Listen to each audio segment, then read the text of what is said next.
Hi hello welcome to Andhra Prabha. This is Tejaswi. Ram Charan హీరోగా దర్శకుడు శంకర్ తెరకెక్కిస్తున్న చిత్రం గేమ్ చేంజర్. ఈ సినిమా గురించి డైరెక్టర్ ఆసక్తికర విషయాలు పంచుకున్నారు. తన మరో చిత్రం భారతీయుడు 2 ప్రచారంలో భాగంగా పాల్గొని ఓ ఇంటర్వ్యూలో ఆయన మాట్లాడారు. తాను తెరకెక్కించిన తమిళ చిత్రాలకు తెలుగులోనూ మంచి ఆదరణ దక్కిందని, అందుకే నేరుగా తెలుగులోనే ఓ సినిమా తీయాలని ఎప్పుడో అనుకుంటూ ఉండేవాడినన్నారు. ఎట్టకేలకు గేమ్ చేంజర్ తో తన కల నెరవేరుతోందన్నారు. కార్తిక్ సుబ్బరాజు కథతో దీన్ని రూపొందిస్తున్నానని, ఇది పూర్తి స్థాయి యాక్షన్ చిత్రమని తెలిపారు.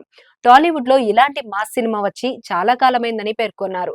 దీనికి సంబంధించిన విజువల్స్ ను రామ్ చరణ్ ఫ్యాన్స్ నెట్టింట పోస్ట్ చేస్తూ ఆనందం వ్యక్తం చేస్తున్నారు.